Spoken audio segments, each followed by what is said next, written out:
Let me tell you why you're here. You're here because you know something.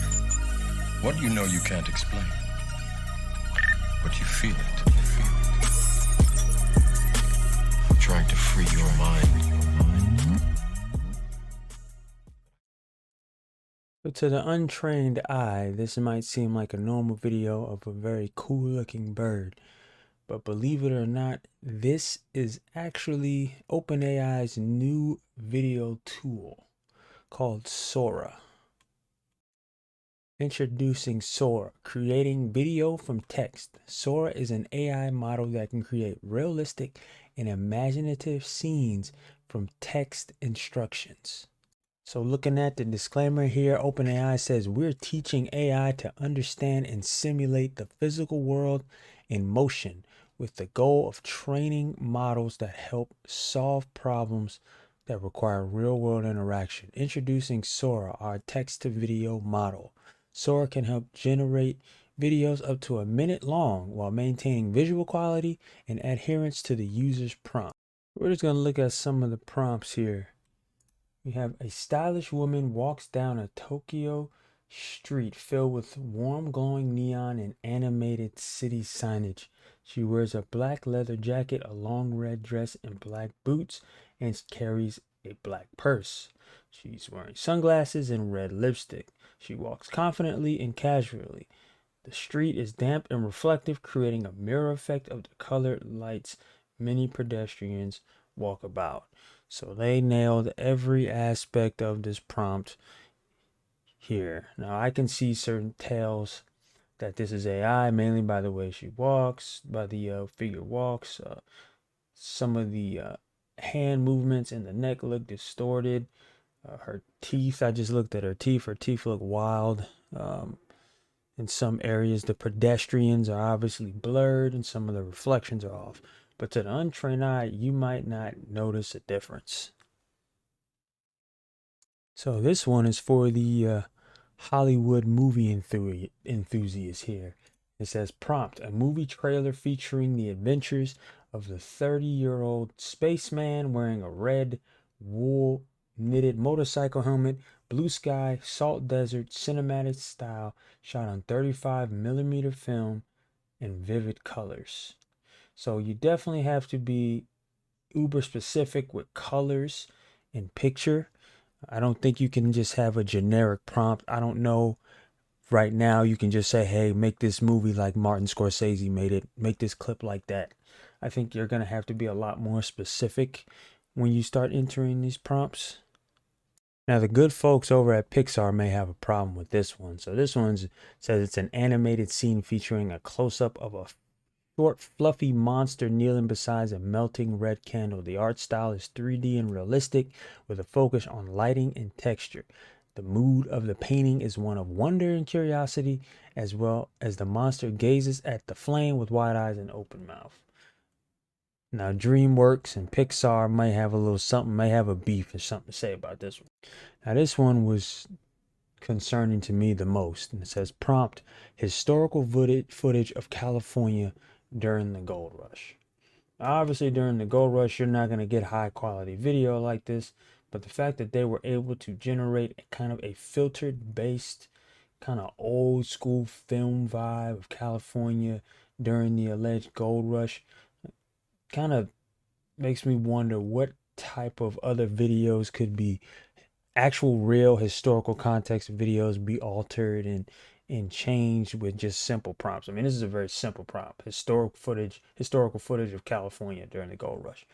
It's a real basic covered filter to make you think it was filmed in the 60s. Didn't take much for them to generate what looks like a desert form of California. Obviously, you don't see a whole lot of people picking for gold, but they put a river right in the middle of the city. Big old body of water, which would make sense. People are looking to mine gold and building communities.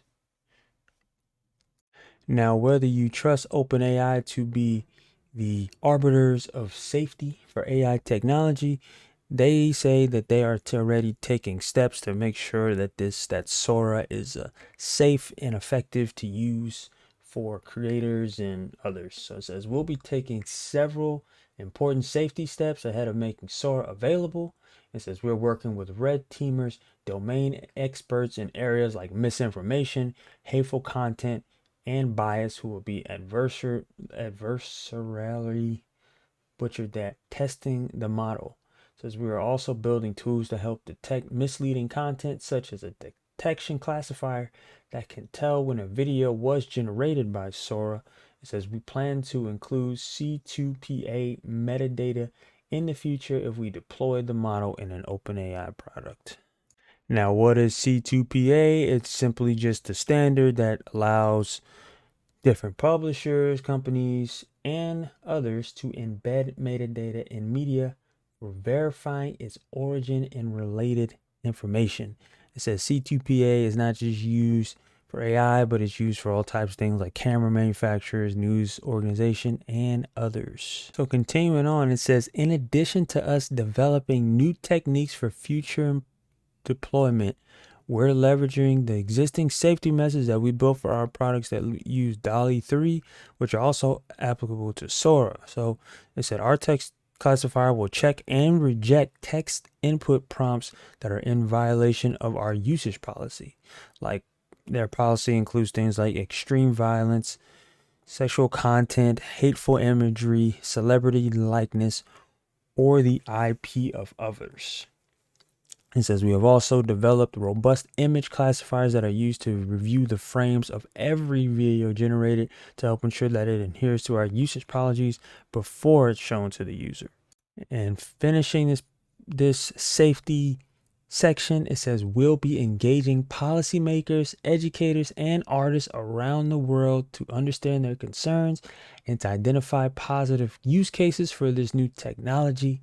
Despite extensive research and testing, we cannot predict all of the beneficial ways people will use our tech, nor all the ways people will abuse it. That's why we believe that learning from real-world use is a critical component of creating and releasing safe AI systems over time. Now, I am 100% certain that these will not be impartial policymakers, educators, and artists. I think this will be more policymakers, educators, and artists that have a vested interest in OpenAI, but that is just my opinion. I don't think that they will approach this from both sides of the spectrum, but I could be wrong. I know the most immediate industry that will probably be affected by this as technology grows will be those like stock video places like Unsplash, and I know I use Pexels. Those, however, offer some free videos, but you have to pay for a lot of good ones. I think that'll probably be the most immediately impacted industry once these things really take off. But as far as like quality shows and quality film, if the writing sucks, if it's not shot particularly well, if the characters look weird, I mean, there's a lot of Marvel and other CGI based movies that look like crap. So if the audience can tell that it's not really made very well, then I don't think they're gonna shell out their hard-earned money. But for sure, definitely, right off the top of the bat, I know for a fact a lot of stock images and photos, if they can get them to look clear enough where people are comfortable using it for their content and advertising, then I think that could affect a lot of videographers that put in the work and put this type of videos together and publish those on their sites. And will like big movie studios come after a lot of these AI generated videos and prompts and try to, if they feel like certain clips are very close to what their movies and shows look like, are they going to be willing to sue, AI content creators, if that's a thing? I don't know, but or sue little small indie studios that may use some images like this, that can't afford larger extras and studios. They can't afford to put and go to China and put an entire Chinese parade together.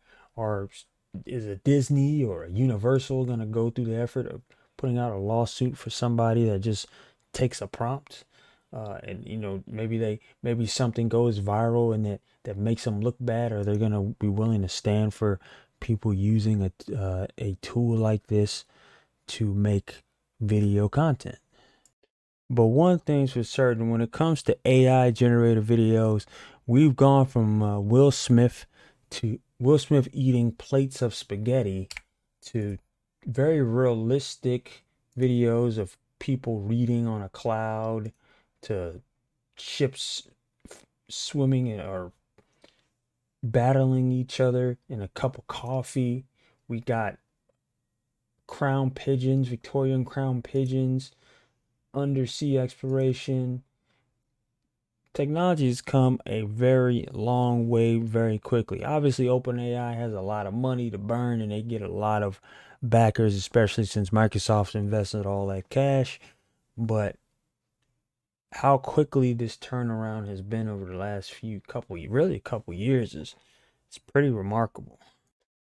There's definitely going to be a lot of, I will call it, great value type AI text to video generators that spawn from this. If obviously there's some already out now, but there are going to be plenty that kind of take OpenAI's lead. Obviously, I think that they probably have the most money invested out of all the other small companies. So it's going to be real interesting to see how they deal with they said the safety and education. I think it would be wise of them to roll out some how to spot out deep fake videos before they actually put out this type of content and start letting people beta test it. But one thing's for certain though, as long as there is internet access and access to Elon Bucks, it will only get worse. I expect a lot of awfully generated content by blue check marks to get that sweet Elon check, and I'm sure that there will be plenty of cringe videos to come from this, more so than military or government propaganda. A lot of people, I think, are just going to use this to shit post. But let me know in the comments what you think about this. Is this the beginning of the end of human civilization, or is this just simply the end of stock videos? Or are people just going to use the technology like they always do and make shitty memes and shit posts? If you're watching this on Odyssey, Rumble, or YouTube, I appreciate it. Thanks and take care.